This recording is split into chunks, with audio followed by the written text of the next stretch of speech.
Friends, easy டியூட்டோரியல்ஸ்க்கு உங்களை எல்லாரையும் அன்போடு வரவேற்கிறேன். இந்த லெக்சர் சீரீஸில் நம்ம டேட்டா ஸ்ட்ரக்சர்ஸை கம்ப்ளீட்டாக தமிழில் பார்க்க போகிறோம். So welcome to the playlist data structures lecture series in Tamil. So இப்போ ஃபஸ்ட்டு டேட்டா ஸ்ட்ரக்சர்ஸ்னால் என்ன, அதோட டெஃபினிஷன் என்ன அப்படின்னு பார்க்கலாம். ஸோ இன்ஜினியரிங்கோட தாரக மந்திரமே என்னது? Split the word, get the meaning. எப்போவுமே வேர்டை பிரித்து பார்த்து என்ன அர்த்தம்னு தெரிஞ்சிட்டிங்கன்னா அதுதான் கிட்டத்தட்ட டெஃபினிஷனாக வரும். ஸோ ஃபஸ்ட்டு டேட்டானா என்னென்னு பார்க்கலாம், ஸ்ட்ரக்சர்ஸ்னால் என்னென்னு பார்க்கலாம், அதுக்கப்புறம் டேட்டா ஸ்ட்ரக்சரோட டெஃபினிஷன் பார்க்கலாம். ஸோ டேட்டா அப்படின்னா என்ன அர்த்தம்னா, நான் சும்மா ஒரு சில ஃபேக்ட்ஸை கலெக்ட் பண்ணுறேன் அப்படின்னா அதை தான் வந்து என்னென்னு சொல்கிறோன்னா டேட்டா அப்படின்னு சொல்கிறோம். ரா ஃபேக்சுவல் என்டிட்டிஸ் அதை தான் டேட்டான்னு சொல்கிறோம். இப்போ ஃபார் எக்ஸாம்பிள், இப்போ நீங்கள் கிளாஸில் இருக்கிற எல்லாரோட பேர் எழுதுகிறேன், பக்கத்துலேயே வந்து உங்களோட ஃபஸ்ட்டு ஒரு பேப்பரோட மார்க்கு, ரெண்டாவது பேப்பரோட மார்க்கு, மூணாவது பேப்பரோட மார்க் அப்படின்னு சொல்லிட்டு நான் மார்க்கை ஜஸ்ட்டு எழுதுகிறேன். ஒவ்வொரு ஸ்டூடெண்ட்ஸ்டையாக கலெக்ட் பண்ணி வாங்குறேன் அப்படின்னா அது வந்து என்னது? டேட்டா. ஸோ இது வந்து ஒரு இன்டர்வியூ கொஸ்டின். டேட்டாவும் இன்ஃபர்மேஷனும் ஒன்றா வேறையா? What is the difference between data and information? So data information ரெண்டுமே என்டையராக டிஃப்ரெண்ட்டாக. ஸோ டேட்டானா ஜஸ்ட் நீங்கள் ரா ஃபேக்சுவல் என்டிட்டிஸை வாங்கினீங்கன்னா அதுக்கு பேர் வந்து டேட்டா. அதை நம்ம ப்ராசஸ் பண்ணி ஒரு ரிப்போர்ட் மாதிரி நம்ம கொடுத்தோம்னா அதுதான் வந்து என்னதுன்னா இன்ஃபர்மேஷன். ஸோ டேட்டாங்கிறது ஜஸ்ட்டு ஃபேக்சுவல் என்டிட்டிஸை நான் கலெக்ட் பண்ணுறேன். அது ஒரு ஆர்கனைஸ்ட் வேல இருக்கணும்னு அவசியம் இல்லை. சும்மா ஒரு ஃபேக்ட்ஸ் என்டிட்டிஸ் அதுதான் வந்து டேட்டா அப்படின்னு சொல்கிறோம். For example, students examination data.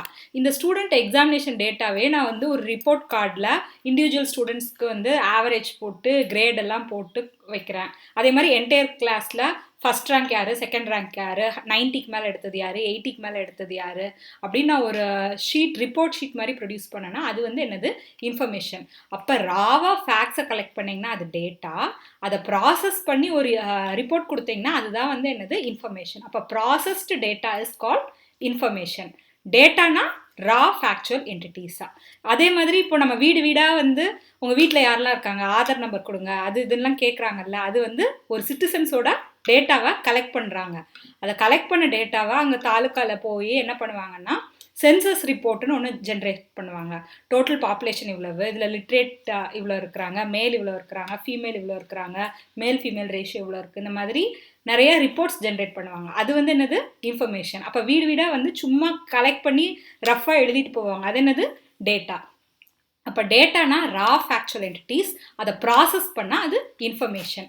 அப்போ இன்னைக்கு நம்ம கலெக்ட் பண்ணுற டேட்டா வந்து நாளைக்கு வந்து இன்ஃபர்மேஷனாக தேவைப்படும்.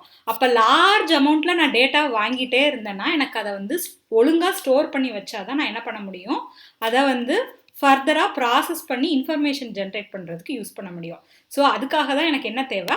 டேட்டா ஸ்ட்ரக்சர்ஸ் தேவை.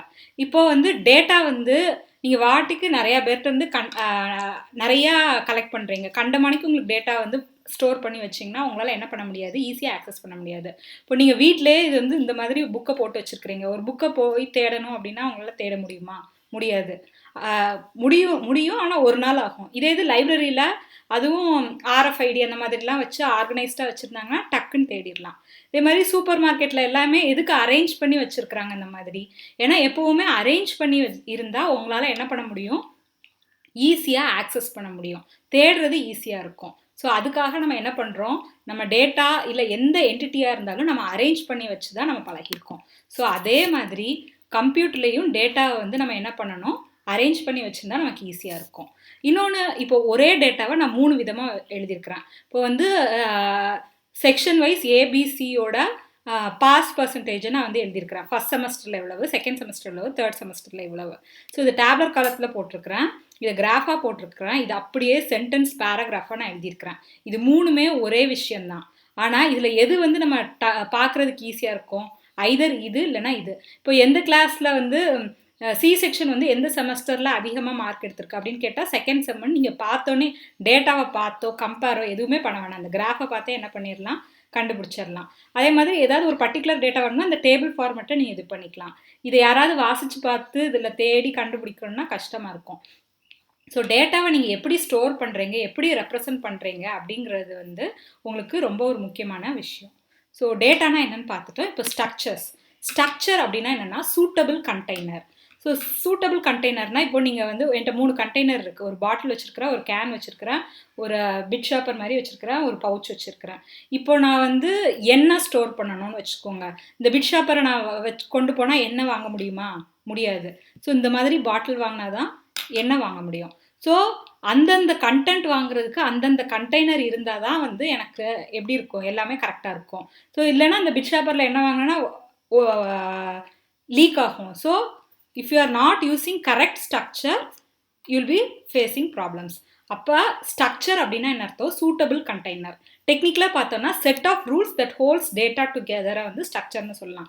ஒரு ரூல்ஸ் மாதிரி நீங்கள் வச்சு இப்படி தான் டேட்டா வைக்கணும் அப்படின்னு சொல்லிட்டு ஒரு கண்டெய்னராக நீங்கள் யூஸ் பண்ணிங்கன்னா அதுதான் வந்து ஸ்ட்ரக்சர்ஸாக. ஸோ டேட்டானா என்ன பார்த்தோம், ஸ்ட்ரக்சர்ஸ்னால் என்னென்னு பார்த்தோம். இப்போ டேட்டா ஸ்ட்ரக்சரோட டெஃபினிஷன் பார்க்க போகிறோம்.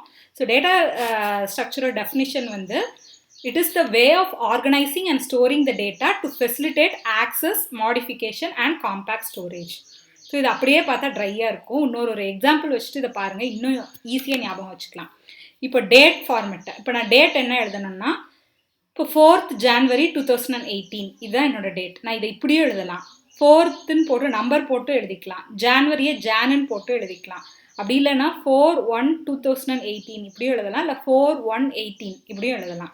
ஸோ இத்தனை வகையில் நான் என்ன பண்ணிக்கலாம், டேட்டா எழுதிக்கலாம். இதில் நான் எதை சூஸ் பண்ணுவேன், இந்த லாஸ்ட் மெத்தட் 4/1/18. ஸோ இந்த 4/1/18 அப்படின்னு நான் போட்டேன்னா எனக்கு என்னென்ன, எனக்கு இப்போ வந்து இடம் வந்து எப்படி ஆயிடுச்சு, இது இவ்வளோ பெருசாக இருக்கிறது இவ்வளோ சின்னதாயிருச்சு. ஸோ காம்பேக்டாக நான் என்னோட டேட்டா ஸ்டோர் பண்ணிக்கிறேன். இப்போ வந்து இதில் மந்த் என்ன அப்படின்னு கேட்டால் 1. ஸோ 1னா ஜனவரி. ஸோ ஆக்சஸ் பண்ணுறது அந்த இயர் என்ன அப்படின்னா 2018. ஆக்சஸ் பண்ணுறதை வந்து நான் எப்படி பண்ணிக்கிறேன், ஈஸியாக ஆக்சஸ் பண்ணிக்கிறேன். ஸோ ஸ்கூல் படிக்கிறப்போ இந்த போர்டிலலாம் டேட் எழுதி போட்டிருப்பாங்க. இப்போ இன்றைக்கி 4ஆம் தேதின்னு வச்சுக்கோங்க, நாளைக்கு காலைல வந்தோடனே 5ஆம் தேதின்னு மாற்றணும்னா என்டையர் இதையுமா அழிப்பாங்க மாட்டாங்க, ஜஸ்ட் இந்த 4 மட்டும் அழிச்சிட்டு 5ன்னு மாற்றிக்குவாங்க. ஸோ இதெல்லாம் அப்படியே இது பண்ணுவாங்க. அப்போ மாற்றுறதுக்கும் ஈஸியாக இருக்குது, ஸ்டோர் பண்ணுறதுக்கும் சின்னதாக இருக்குது, ஆக்சஸ் பண்ணுறதுக்கும் ஈஸியாக இருக்குது.